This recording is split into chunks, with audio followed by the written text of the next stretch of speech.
Worldwide, cardiovascular disease affects the lives of hundreds of millions. Dedicated CardioNerds everywhere are working hard to fight this global epidemic. These are their stories.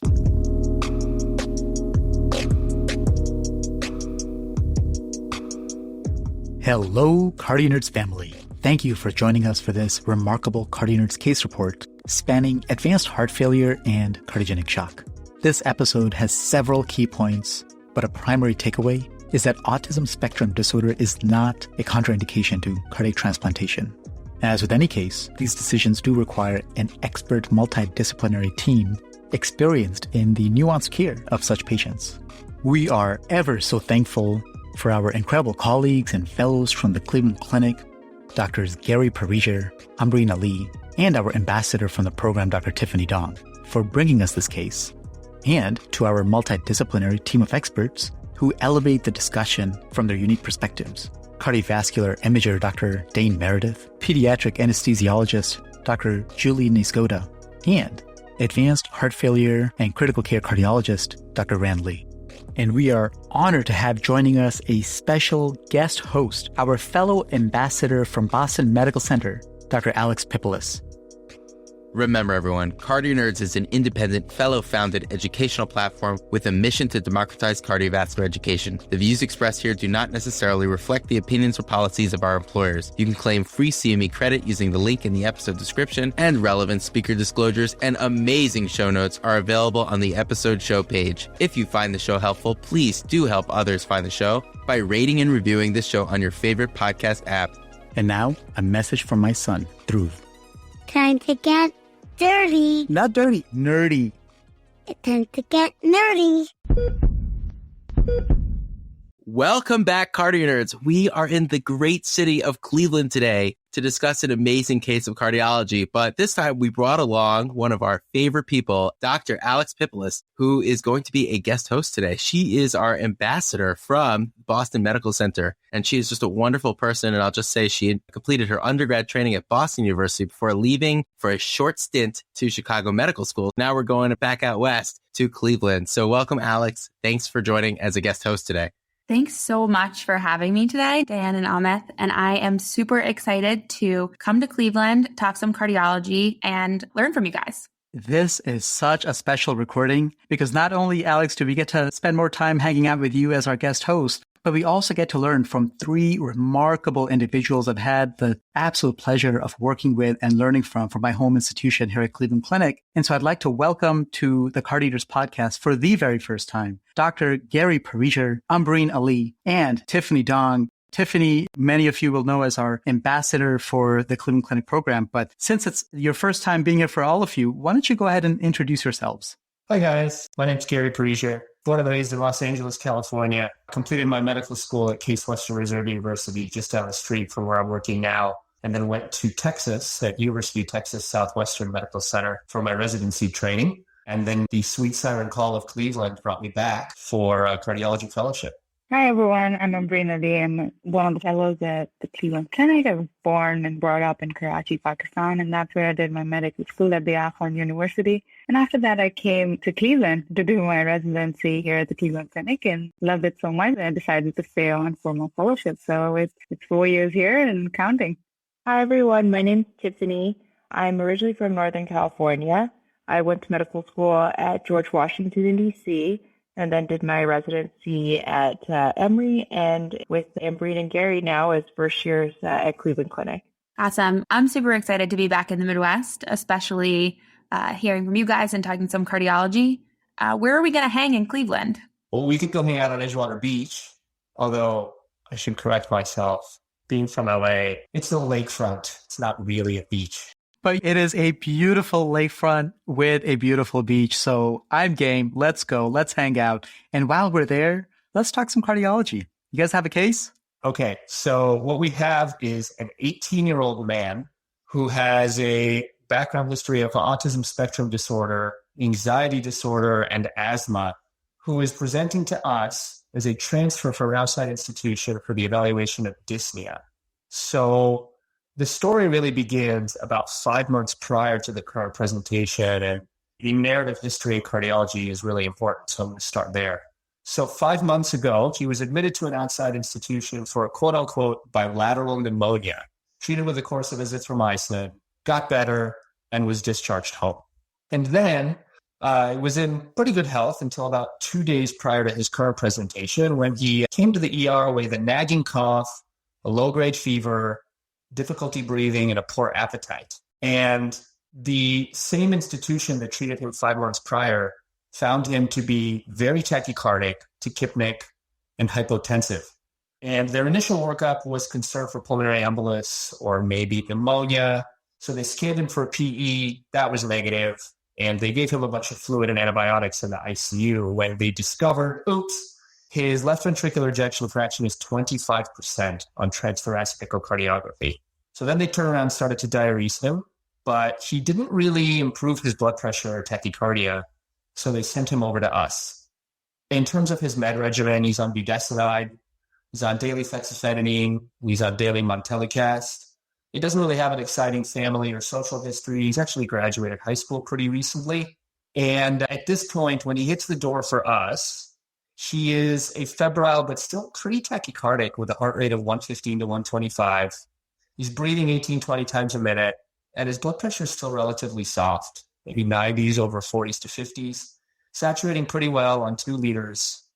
He's got no evidence of acutely decompensated heart failure on exam. So he doesn't have a murmur. He doesn't have any gallops or rubs. He doesn't have any overt evidence of volume overload.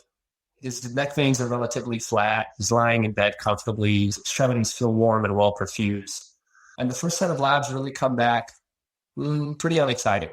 So that's quite a bit of history to digest, but I'm pretty confident that my colleague, Dr. Dong, is going to be able to at least put together some next steps for us.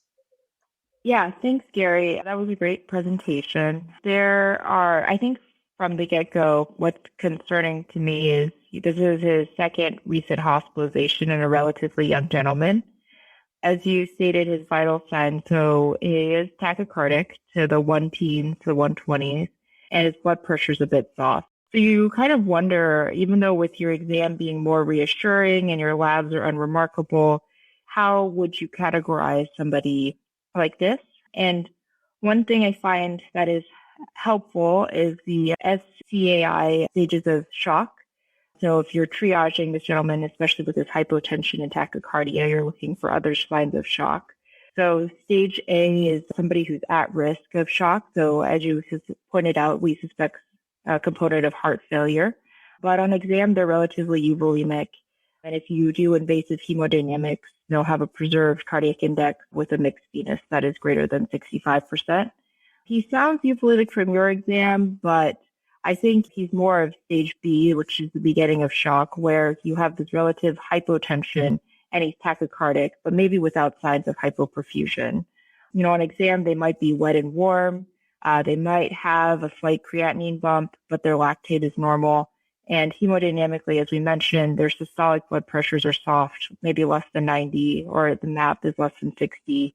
In a patient who's relatively hypertensive, you also have to remember that their baseline might be higher than what we normally measure. So you're looking for maybe a 30 millimeters of mercury drop from their baseline. And as we mentioned, tachycardia. In terms of invasive hemodynamics for them, like a cardiac index that's still preserved as well as mixed venous. Class C and D and then E are the ones where we really get nervous.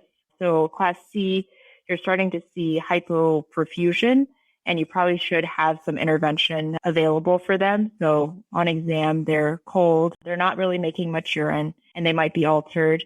On labs, we'll look for a lactate or an AKI and increasing transaminases. And then hemodynamics, similar to class B. But this time when you put a swan in, you're going to see a low cardiac index and then maybe some signs of right ventricular failure, which I think we'll get to. And then D is really refractory to your initial interventions to try and save them away from shock. And E is very unstable in pending CPR, or you might think about crashing them on ECMO. So I guess it seems like he's in class B. And I think that what's important is we have to understand what his underlying etiology is for his suspected heart failure.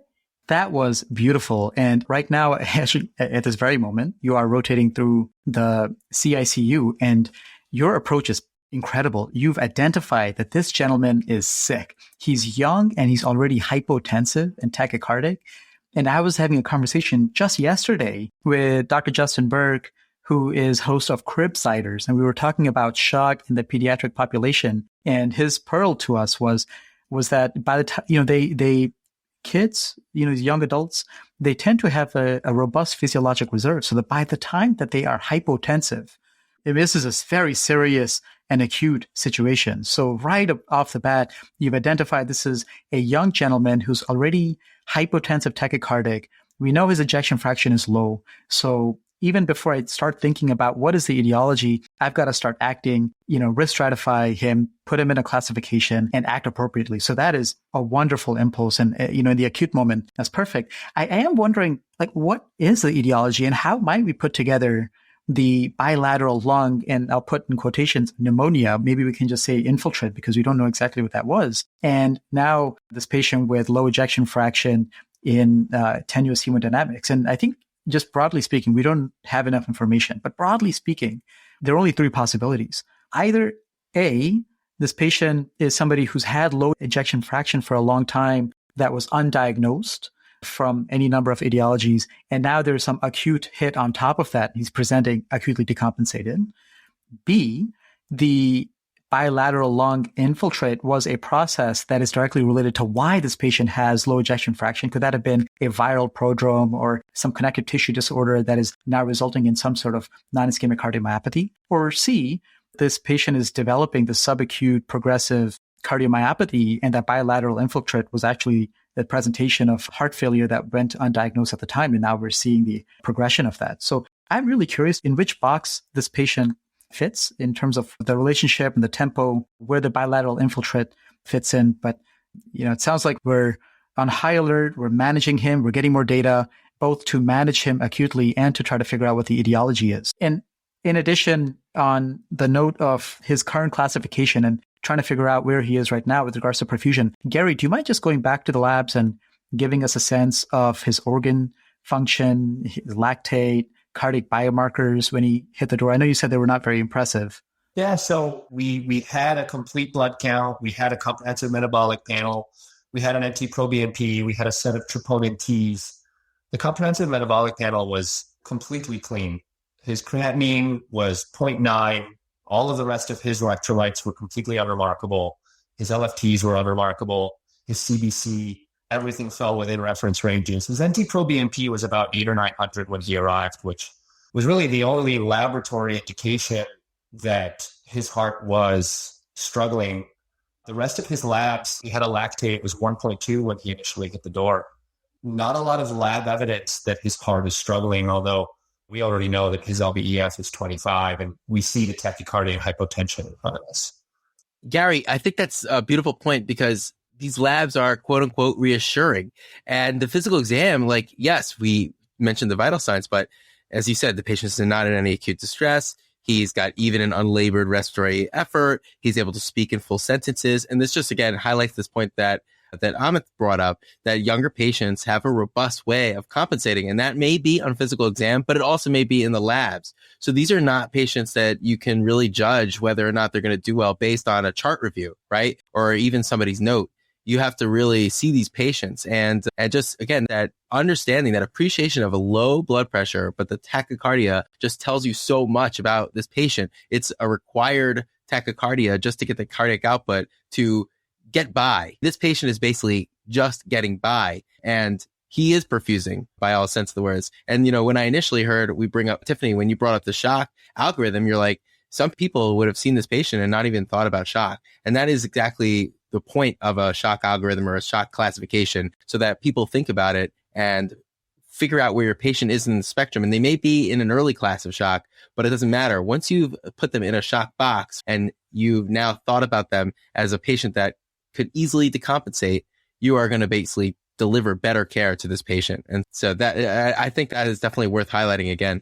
All right. So Gary, I'll turn back to you now that we've discussed all these quote unquote, as I said, reassuring but not necessarily reassuring lab work and physical exam. What was the rest of the basic workup that you've discovered about this patient? Yeah, so we got a 12-lead EKG. It showed sinus tachycardia with normal voltages, not really very much else exciting on the 12-lead. And we did get a chest film. He does have an enlarged globular appearing heart on the chest film, but he doesn't have any pulmonary infiltrates, no pleural effusions, no pulmonary edema, nothing of that nature.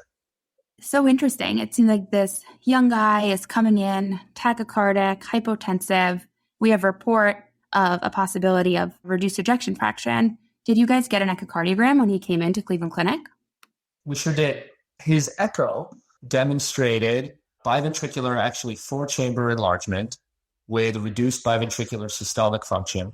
There weren't any focal wall motion abnormalities. His LVEF was actually estimated at 17% by Simpson's biplane method in our lab. He had 2+ MR that was attributed to annular dilatation secondary to LV enlargement. He had 2+ TR, similarly attributed to annular dilatation from the RV enlargement. And he had an IVC that was about 1.8 centimeters in diameter, collapsed more than 50% with respiratophasic variation. Wow, so interesting. So I think just to take a step back and reflect on this case, we have, a very young person with really not a ton of pertinent risk factors who's coming in with what seems like an acute to maybe subacute presentation with a cardiomyopathy. And with the data we have so far, we have a lot of interesting pertinent negatives, right? We have an EKG that doesn't demonstrate arrhythmia or evidence of congenital heart disease. The same thing with an echo, no congenital heart disease, no significant valvular abnormalities. We have a chest x-ray, similar that doesn't give us a lot of clinical clues. So I'd be really interested now that we've checked a number of things off of our list. What was your next step in thinking about diagnosis for this patient?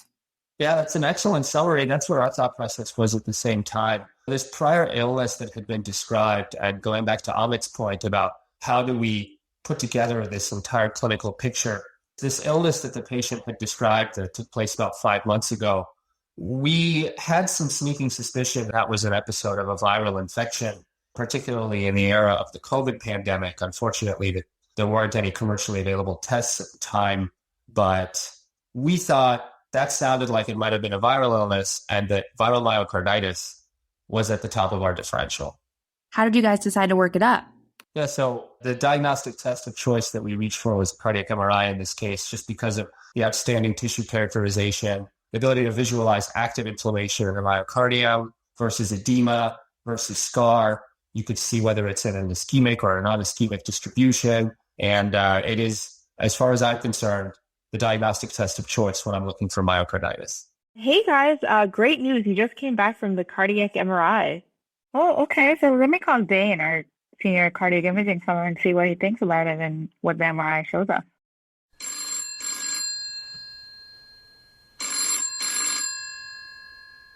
Thank you for having me and giving me the opportunity to discuss this case and the role of MRI in the evaluation and management. To start, I think it's really important to emphasize that all good cardiomyopathy evaluations start with a history and physical exam. And when discussing MRI for cardiomyopathy, it's critical to note that MRI is not a substitute for a good history and physical exam. The selection of diagnostic tests in general and the MRI sequences themselves depend on your differential diagnosis. MRI is often employed as a cardiomyopathy screen. While this is certainly fair, certain cardiomyopathies may be best imaged through different or complementary diagnostic tests. So for example, if you're concerned about TTR amyloidosis, a spectropyrophosphate scan is going to be more sensitive and specific for you. Likewise, if you have an individual with whom you're concerned about cardiac sarcoidosis, cardiac PET inflammation imaging can often be even more diagnostic and useful, particularly in the hyperacute setting where patient stability is often a big question mark for MRI, and the lack of scar imaging can limit MRI sensitivity. And also, as I've alluded to, the MRI sequences themselves, these are the bones with which we're generating the MRI images that we're all used to seeing. The sequences that we pick depend on the clinical question that's being asked. And so if you ask just for cardiomyopathy screen, you just get sort of general sequences. If you ask very focused, specific questions, you may get sequences that you would not have otherwise have gotten.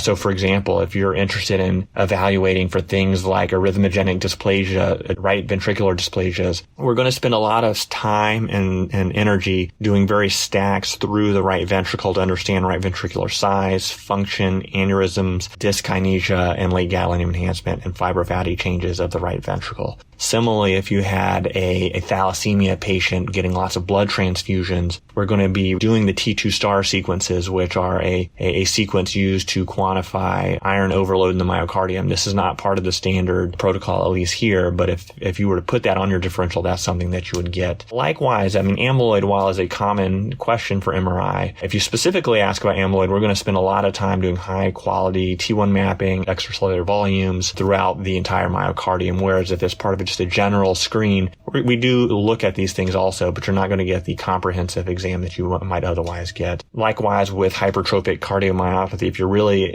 concerned about a hypertrophic cardiomyopathy, we're going to spend a lot of time understanding papillary muscle anatomy, attachments, and left ventricular outflow tract anatomy as well, in addition to scar imaging also. All right, so now let's focus on MRI specifically. And in doing so, I think it's really important to know that MRI is more than just scar. MRI also is about form and function. We see the entire heart, and particularly this is useful for the right ventricle, and we can understand things like asymmetric hypertrophy quite well for hypertrophic cardiomyopathy. Non-compaction cardiomyopathies are particularly well imaged with cardiac MRI, in addition to evaluating things like diffuse calcification, thrombus that may complicate various cardiomyopathies. And in terms of talking about scar imaging itself, we generally put scar imaging into two buckets. There is the ischemic scar patterns and there's the non-ischemic scar patterns. And this is still useful even in the scenario of a patient with known normal coronary anatomy. So for example, we see this several times a year where you'll have a person come in with subendocardial delayed enhancement across several myocardial segments and a coronary distribution with normal coronary anatomy. This is suggesting that a non-atherosclerotic, non-plaque rupture process affected a coronary or a coronary distribution causing pathology. So this would be things like spontaneous coronary artery dissections, which have subsequently healed, or a really severe case of vasospasm or some sort of thromboembolic event that has subsequently recanalized. Within the non-ischemic bucket, these are generally scars that do not follow subendocardial patterns within a coronary distribution, the most common of which is idiopathic cardiomyopathies. And so what's most characteristic of these are focal mid-myocardial patterns of delayed enhancement at the basal to mid-inferior and anterior RV insertion points. Sometimes you'll also see thin stripes affecting the septum, and the scenario being careful not to misinterpret septal perforators as late gadolinium enhancement. Other potential patterns that we see are things like myocarditis, where one can see patchy mid-myocardial enhancement anywhere throughout the myocardium. It is a little bit more pathognomonic to say focal subepicardial delayed enhancement is more a feature of myocarditis, but certainly that is not a sensitive nor specific finding. Cardiac sarcoidosis is similarly a patchy mid-myocardial, typically pathognomically affecting the septum, but truthfully can affect any part of the myocardium. And here, clinical scenario matters a lot. If you have lymph nodes, heart block, cardiac sarcoids is going to be higher on your differential. If you're coming in the hospital with COVID-19, myocarditis is going to be a little higher on the differential. Cardiac amyloidosis is at least classically characterized as diffuse subendocardial delayed enhancement of a non-coronary distribution. That being said, I truthfully think that it generally presents just as what we call as a, quote, inability to null the myocardium, meaning that cardiac amyloidosis is a very diffuse process that generally affects all of the myocardium. And from an MRI physics perspective, the basics of late gadolinium enhancement is that you want gadolinium to be bright and regular heart to be black on your viability or your late gadolinium images. If there is amyloid all throughout all of the myocardium, then it's very hard to get that differentiation. And we term this as a difficulty of nulling the myocardium, and that's more pathognomonic of amyloidosis. sarcoidosis. Likewise, hypertrophic cardiomyopathy, we're looking for patchy, streaky intramyocardial patterns within these hypertrophic segments, or things like Fabry's disease, where at least it's classically described as mid-myocardial to subepicardial enhancement of the basal to infralateral walls. So now moving on to our patient, what we see in this individual is a very large, severely dysfunctional left ventricle with functional mitral regurgitation most likely. And on the late gadolinium images, the phase-sensitive inversion recovery images, I think what's important to note is that what we don't see are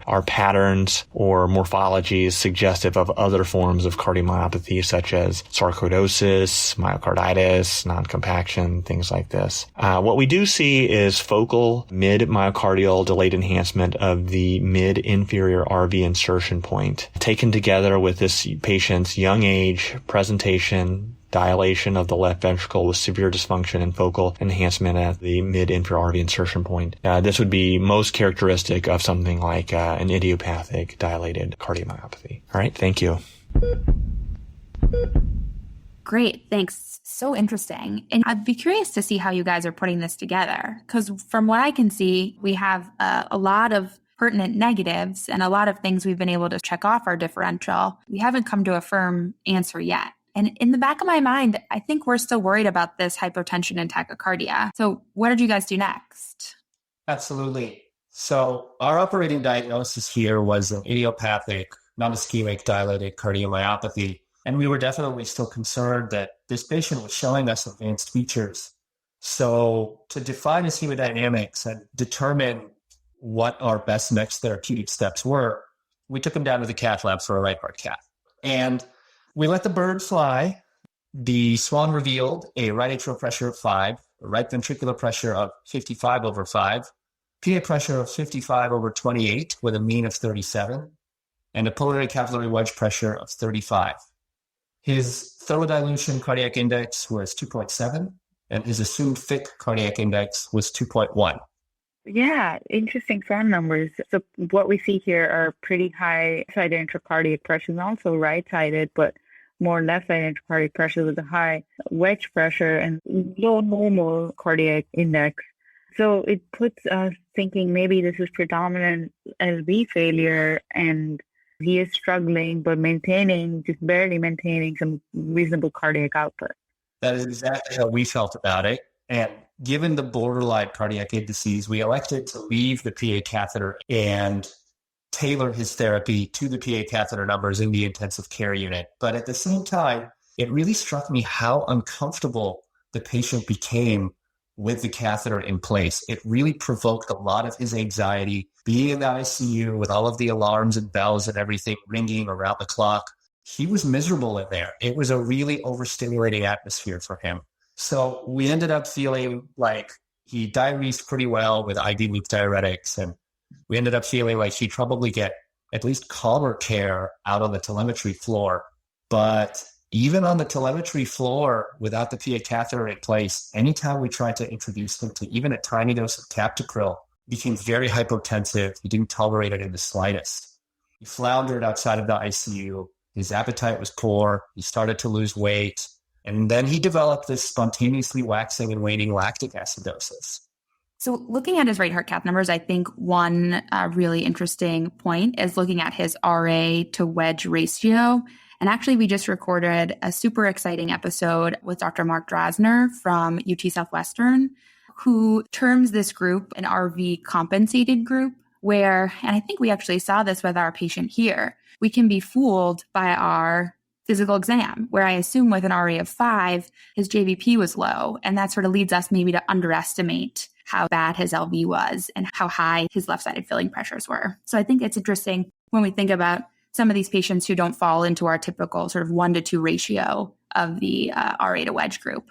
That's a really good point, Alex. And as we'll learn in this episode with Dr. Drasner, that the other group, there was the RV compensated group, but then there's the right and left equalizers, which means that the left ventricle is sick and also the right ventricle is sick. So their wedge and right atrial pressures tend to track together. But here, this RV compensated phenotype is one where the left ventricle is struggling. It's just struggling. You got a wedge that's elevated to 35, but for some reason, the patient is able to compensate and the right ventricle is able to relax and squeeze as it can to accommodate that back pressure. And so they have a better prognosis, as you would imagine. And this fits our patient's profile really well clinically, right? Like we see there's a lot of, he's clearly coming in with heart failure. He clearly has reduced ejection fraction, but he's compensated. And now we understand why. His right ventricle he's an RV compensated phenotype. So really great point, Alex. I'm glad you brought that up.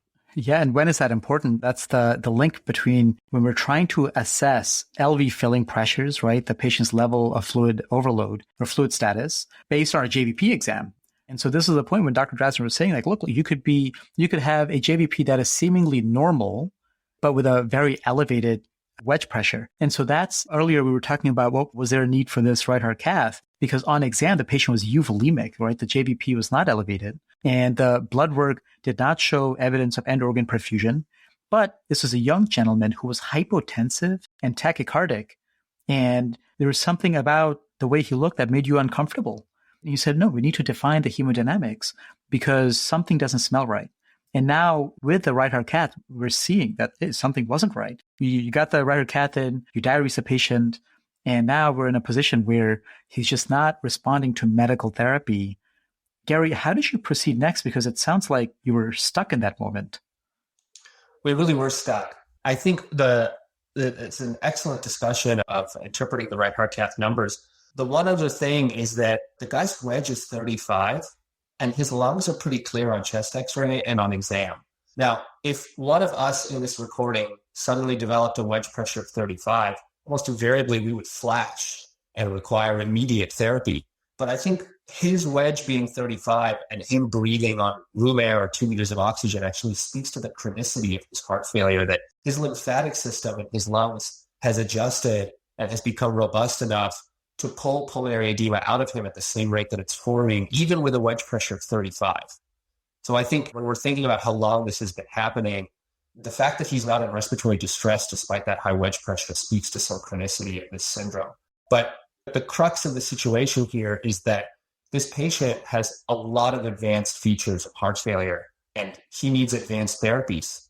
Every time we mentioned to him that he needed another right heart cath, he would essentially have a panic attack and say, absolutely not. He was really debilitated by his anxiety in this setting, and we were handcuffed.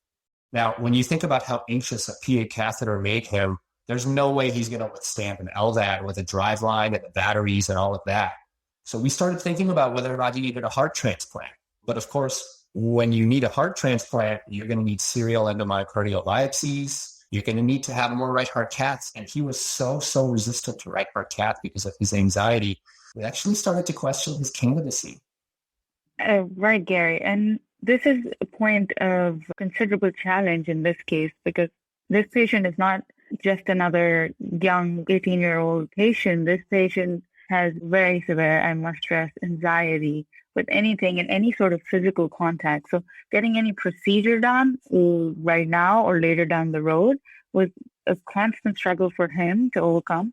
And then we also know from prior experience with heart transplant in the pediatric population that this is extremely sort of anxiety provoking for them and for the parents especially. Is the diagnosis of end-stage heart failure is taken similar to diagnosis of cancer, and there's concern for not having a good outcome or rejection of the organ. But then there's a second part to it, and that's the continued treatment, frequent follow-up, daily medications, biopsies, catheterizations, and so on and so forth. And this is not only the child or the adolescent, but the parents involved as well, and in some cases the siblings. So there's a significant psychosocial sort of risk, and up to 1/3 of these patients in different studies develop significant psychological problems. And this sort of persists beyond the 2-year post-transplant period, which is what one of the surveys looked at. And then the other part of it is that the quality of life in pediatric heart transplant recipients, sort of there's a consistently low quality of life that's reported, even though the symptomatic disease improves. And that's to keep in mind that these are young kids, or like our patient just finished high school, is looking forward and then taking transplant into it and everything that comes with a transplant. It's occasionally a challenge for us to sort of think through and then speak to the family. And while we were doing this, the striking thing that sort of came up was that there's hardly any published literature on solid organ transplant, particularly heart transplant in the autism pediatric population or Asperger's syndrome. So sort of making it a very unique situation for us. Now, with all of this sort of together, Gary, how did we proceed? Thank you for the incredible insight, Umbreen. I think, unfortunately, I have to start ringing alarm bells about him because on one sunny morning on a routine lab check, all of a sudden his transaminases bumped into the 800 to 900 range. And when we checked the lactate that morning, it was at 6, which is higher than it had ever been before. Now, it was pretty clear to us that if we were going to offer life-sustaining therapy to this patient, we had to have a PA line in place to define hemodynamics and consider either inotropic or mechanical support. So at this point, we enlisted the help of the pediatric anesthesiology team led by Dr. Julie Niezgoda, who really was instrumental in developing a rapport with our patient and facilitating with her team this right heart cath. So nobody can tell this story quite like she can. So here she is. Hi, everyone. Thank you for including me in this important discussion. As a short introduction, I am a congenital cardiac anesthesiologist at the Cleveland Clinic, and I am boarded in pediatrics, general anesthesia, and pediatric anesthesia. Safely anesthetizing children and adults with special needs has been a focus of mine throughout my 36 years in practice. The timeliness of this podcast is impactful because autism spectrum disorder, abbreviated ASD, and not to be confused with atrial septal defect, is currently the fastest growing neurodevelopmental disorder in the world. In North America, a staggering 1 in 68 children are diagnosed. This will undoubtedly affect all healthcare subspecialties in the future. These cases are challenging, but really truly hold my passion, so I was happy to get involved. Gary, you might not remember our first conversation, but I do. I was impressed with your heartfelt compassion for this young man and your willingness to explore alternative options for him. As was previously mentioned, I joined the team when the patient was refusing a right heart cath, which could have impeded his candidacy for a transplant. Gary asked if I could meet with the family and let him know when my availability was to do the anesthesia for this procedure. I replied, this wasn't about my availability. It was a matter of whether I could engage the patient and his parents to proceed with the study. Parents are key components in these cases as they know all the nuances of their children, especially what agitates and calms them. One of the psychological theories of attempting to explain the altered social functioning of people with ASD is the lack of theory of mind. People with autism have difficulty in seeing another person's perspective, difficulty in understanding their intentions, and lack of knowledge of how their behaviors affect others. They are often uncomfortable with physical touch or closeness. The top 3 triggers identified in the literature causing decompensation of ASD patients in the hospital are multiple people in the room, loud noises and voices, and lastly, bright lights. In addition to these known factors, our patient experienced a traumatic right heart cath where he described being alone under the drapes, hearing everything in the room, being given 13 little bee stings of numbing medicine in his neck that was painful to him, all the while separated from his parents who were his constant support system. Establishing trust and rapport with this patient was going to be challenging because his anticipatory anxiety was basically disabling him. He was withdrawn, depressed, had stopped eating, and was confining himself to his hospital bed. Before I even met this patient, I began developing a relationship with him by thoroughly reviewing his medical and personal story on the chart in order to try to connect with him quickly. During our first meeting, he had little verbal or nonverbal communication. He was playing video games and had noise-reducing headset in place. I tried to distance myself across the room so as to not invade his personal space, gathering information from his parents. IQs in autistic patients can be low, normal, or high. Our patient had graduated high school just 1 month prior and was headed to Marshall College on scholarship in the fall.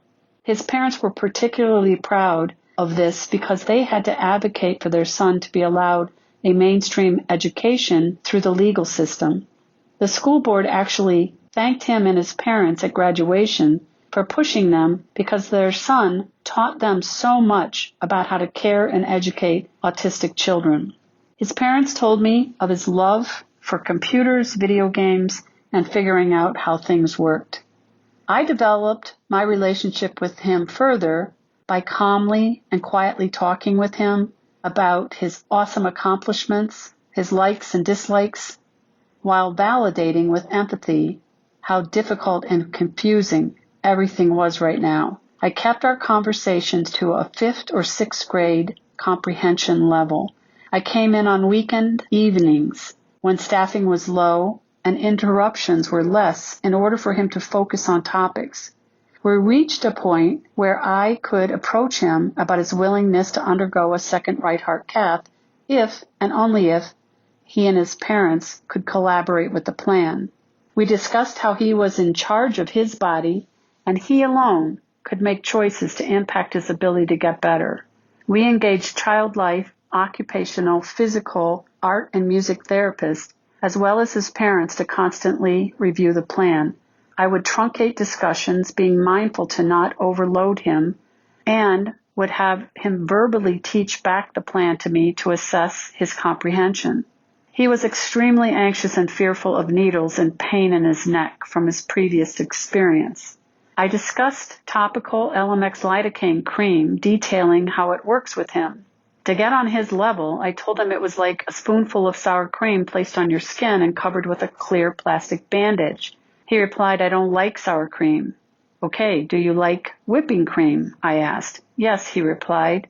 And once he had a visual that was acceptable, we were able to move forward. I put the LMX on my hand and let him touch it before I covered it. He asked questions, and when he was comfortable, I placed the cream on his neck and hand, covered it, and returned 2 hours later so that he could feel the sensation of his skin being numb.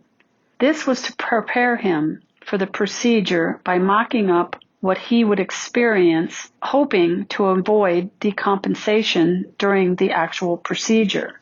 He was still cautious and unsure. Just the numbing of his skin was so foreign to him. I kept reinforcing that this right heart cath would be different if he would only trust and work with the team that was caring for him.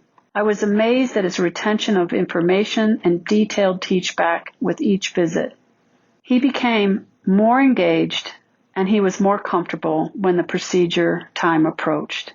We allowed his father to be present. He chose what he would listen to on his headsets, and I assured him we would be with him every step of the way.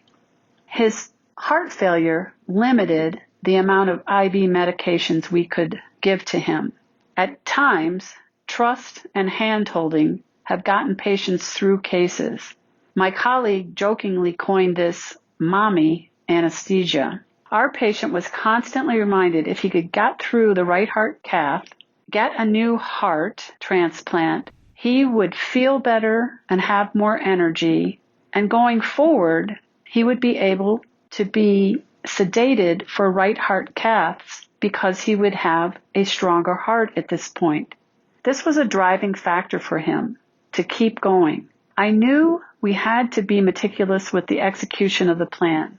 Of the many special needs patients I have cared for, he was one of the most difficult to gain his trust because of the complete derailment of his life as he knew it, and a multitude of triggers he couldn't cope with. It is impossible to connect with anyone when their amygdala is hijacked, let alone a patient with autism and anxiety disorder. We ultimately were successful getting him through the procedure, and the patient was very proud of himself. It was very worth all of the time and energy invested to get him through this. So a huge thanks to Dr. Wiesgoda for the pivotal care that she provided. The repeat numbers are a right atrial pressure of 26, an RV pressure of 58/26, a PA pressure of 57/43 is where we recorded here, a pulmonary capillary wedge pressure of 38, and an assumed fit cardiac index of 1.5. And if I'm not mistaken, I'm pretty sure that Ambreen was the fellow quarterback in the ICU when this PA catheter was placed.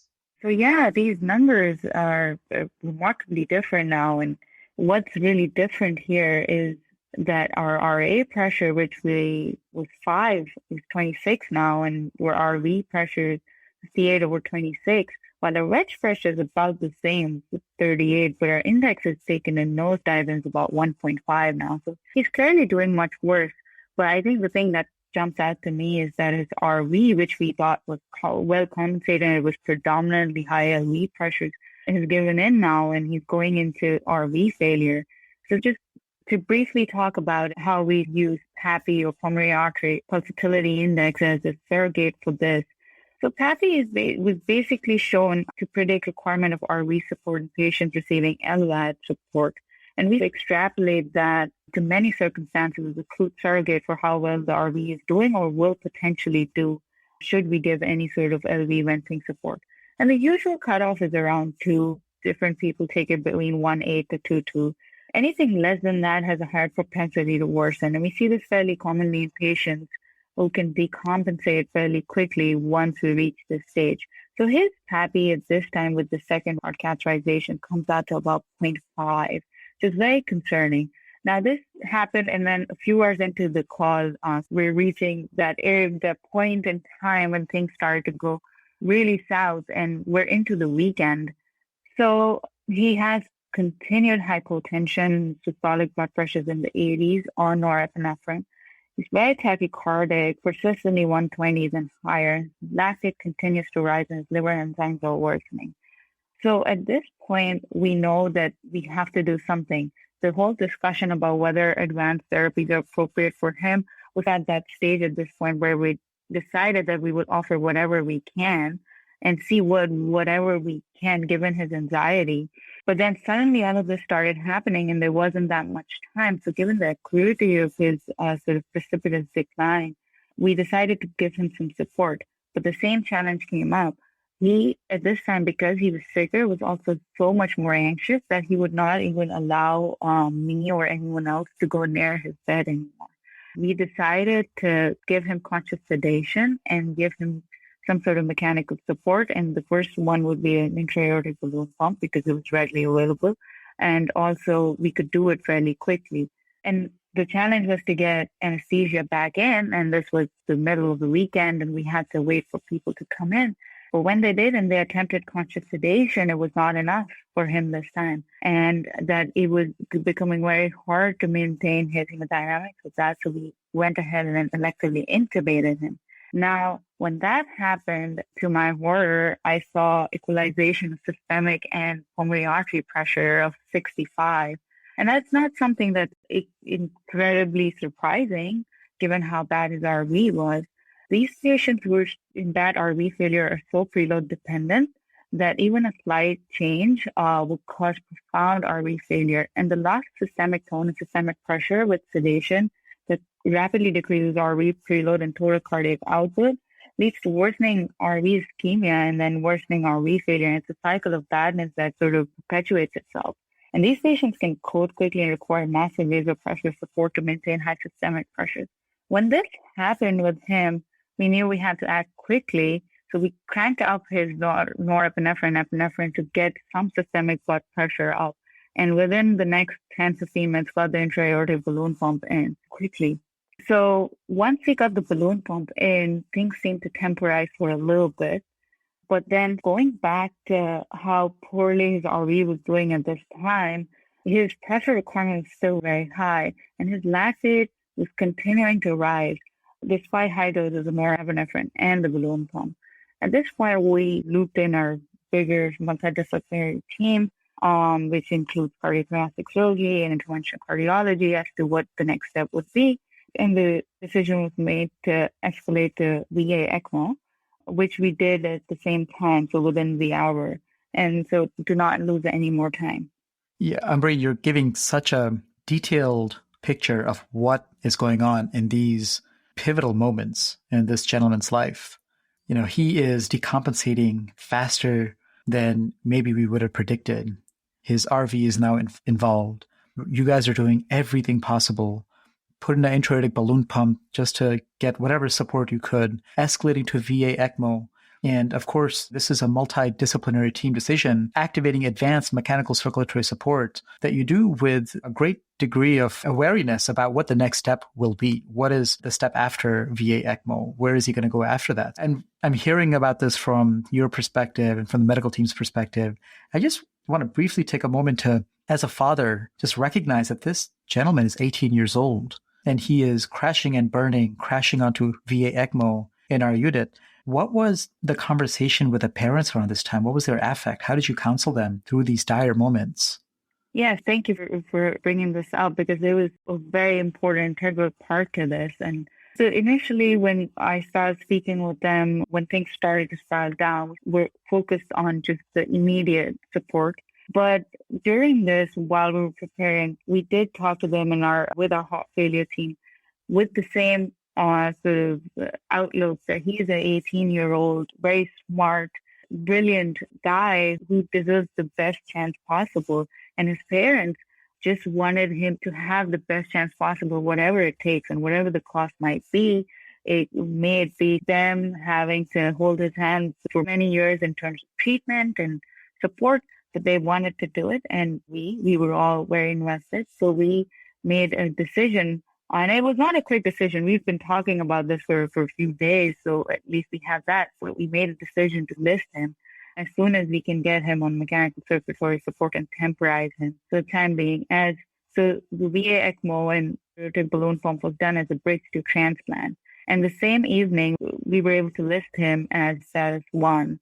So I think that during this time when things were snowballing, his parents and their composure and their understanding of what was going on was integral to us being able to provide the best care for him, and also for them to understand what it entails going forward. But at the same time, you can understand he's a young guy. His parents want everything done for him. We want everything done for him.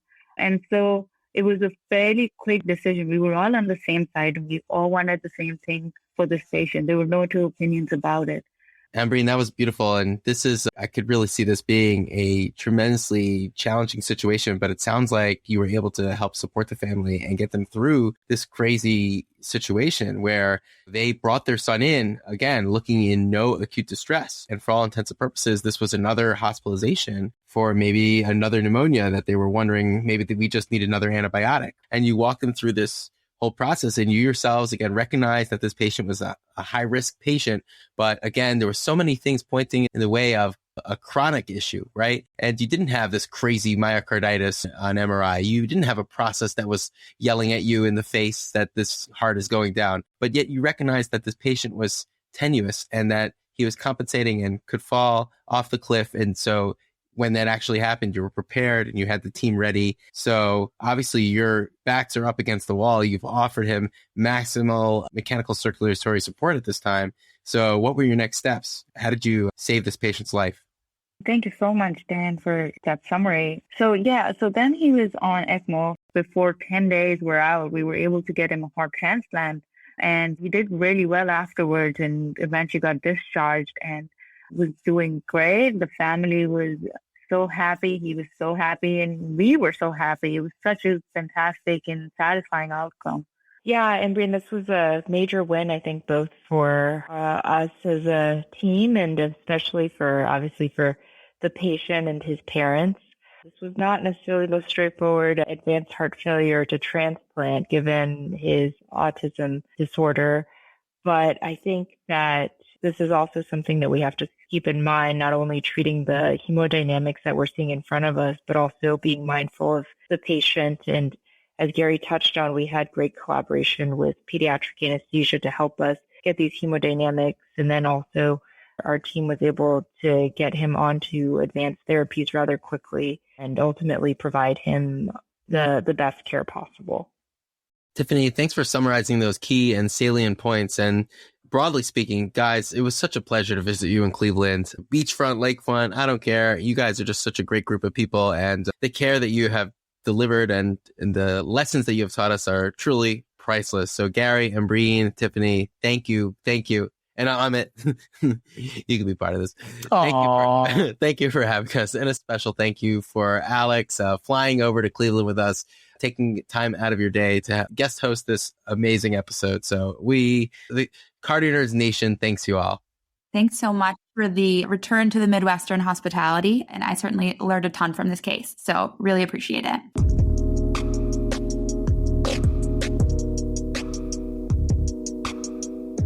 And so for the ECPR, I'd like to turn things over to Dr. Ran Lee. Dr. Lee is a heart failure intensivist at the Cleveland Clinic and really is the de facto glue that holds that ICU together. It's an incredible presence that he carries. He is an incredibly helpful attending in terms of procedures and in terms of patient management. And really the ICU is, it wouldn't be the same without him. So, Dr. Lee.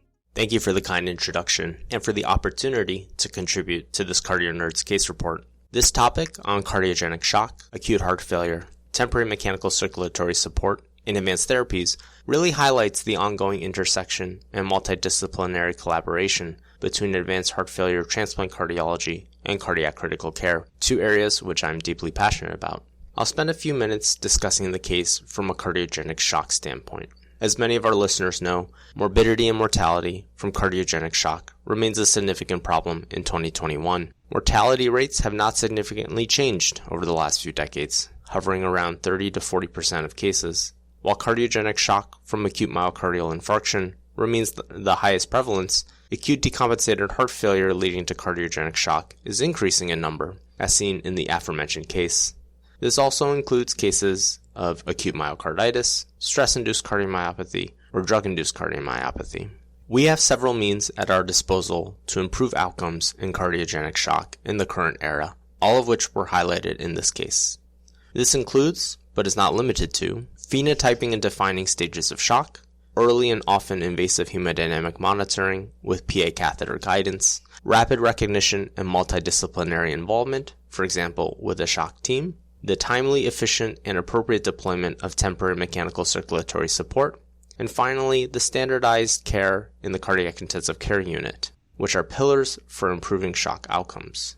Meanwhile, ongoing randomized control trial and registry data looking at optimal device utilization in certain shock states will further our understanding of this deleterious condition. Characterizing and categorizing this patient's shock state was essential. He straddled the line between stage B, or beginning shock, with a resting heart rate greater than 100, blood pressure around 90/60, RALs, and elevated jugular venous pulsations on the floor, and classic stage C shock with low cardiac index and increasing markers of malperfusion, such as a rise in creatinine or a rise in liver function tests. As mentioned before, he probably would have declared himself earlier in the course if he were older and did not have as much physiologic reserve. We also debated whether or not to initiate advanced therapies in the initial stages of this patient's presentation, given how young he was. However, he soon declared himself that his condition would not be survivable without going down this pathway. We know from retrospective data that those in classic stage C shock progressing to stage D shock or stage E shock do worse. I also recommend reviewing not only the SCAI shock classifications, but also the American Heart Association 2017 Contemporary Management of Cardiogenic Shock Scientific Statement, which helps extrapolate classic definitions of heart failure to cardiogenic shock. For example, cold and wet shock with classic low cardiac index, high systemic vascular resistance, and high pulmonary capillary wedge pressure, warm and wet shock, which is more of a vasodilatory or mixed shock state, or cold and dry shock with low index, high SVR, and not necessarily a high wedge. We also emphasize the importance of guidance with a PA catheter to define hemodynamics and tailor therapy, whether that be parenteral medications, inotropes or vasodilators, or escalation to temporary mechanical circulatory support. Despite data in the late 1990s or early 2000s looking at quote-unquote routine use of PA catheters in heart failure, the sickest cohort, for example cardiogenic shock patients, were rarely or not at all included. Recently, expert consensus documents, white papers, and even retrospective data from groups such as the Cardiogenic Shock Working Group have highlighted the crucial importance of complete hemodynamic assessment in PA catheter data, paired with identifying the shock stages in terms of improving outcomes. There was an associated survival benefit in those who had complete hemodynamic assessment, and complete PA catheter data can help confirm the severity of shock and also guide escalation and management. In the absence of randomized control trials, the importance of early recognition and multidisciplinary discussion cannot be emphasized enough. Pre- and post-implementation data at multiple centers of a shock team consisting of cardiothoracic surgery, cardiac critical care, heart failure, and interventional cardiology has shown association with improvements in mortality. The benefit of the team in the absence of new data is to leverage expert opinion on optimal strategy, timing, efficient deployment, and implementation of temporary and even durable mechanical support, the so-called bridge. During these talks, decisions on univentricular support, LV or RV, or biventricular support, plus or minus oxygenation, can all be determined. In this case, the fellows recognized pretty soon that biventricular support was necessary and deployed veno-arterial ECMO in a timely manner. Knowing how to rescue patients really requires a knowledge of the risks and benefits and technical aspects of using these temporary device platforms. At the end of the day, standardized cardiac intensive care cannot be emphasized enough either to help save our patients in cardiogenic shock. This includes optimal pain and delirium management, protective ventilator strategies, providing nutrition, prevention of iatrogenic complications such as infections or venous thromboembolism, and early mobility. The fellows involved in this case were deeply integral in moving the care of this very ill patient forward and providing him life-sustaining therapies. This case also highlights the true multidisciplinary nature of what we do, especially as it relates to advocacy and considerations of care for an individual with a developmental disability. We discussed multiple times how we could bridge this patient to a destination, either durable LVAD or heart transplant. Respecting his developmental disability and associated severe anxiety with respect to procedures, indwelling lines, etc., we determined that an LVAD would not be an appropriate strategy to prolong his life, and we adjudicated his case before our committee for orthotopic heart transplantation, for which he was approved. The input from both adult and pediatric teams was essential. It was also imperative that the team availed itself of the services in the hospital, such as child life services, art therapy, music therapy, pediatric anesthesia, and both adult and pediatric heart failure and surgical teams, to truly understand how best to provide life-saving care. On the adult side, we are less adept at caring for pediatric patients, and knowing the nuances surrounding procedures, sedation, and anesthesia for this ill population. Pediatric anesthesiologists, as well as the pediatric team, have innumerable tricks up their sleeve to comfort patients, from additional topical anesthetics to gentle deep sedation to providing music and art therapy under a sterile drape. The patient's parents were deeply appreciative of all of this support, given they could not be at bedside during these procedures. Thankfully, the patient is doing well, almost a year post-transplant. He receives his routine biopsies under the care of the pediatric team with pediatric anesthesia services and follows up with me and the adult transplant team in clinic. He's playing basketball, he's hanging out with his friends, and he's enjoying the life of an otherwise healthy 18-year-old, all of which we owe to the wonderful care provided to him at the Cleveland Clinic.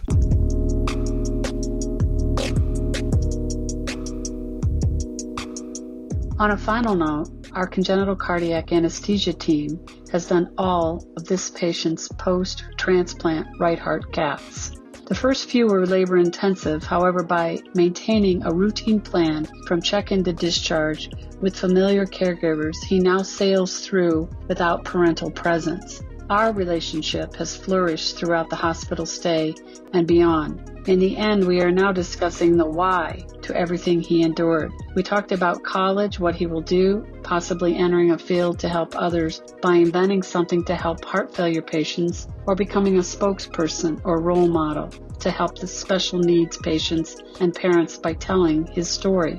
My final goal in my career is to start a special interest group in the Society for Pediatric Anesthesia, with goals of creating standardization of care for this population, sharing best practices, and promoting research and publications. I am grateful for the collaborative efforts of the healthcare teams at the Cleveland Clinic who worked to deliver the highest level of treatment to obtain an outstanding outcome for this patient.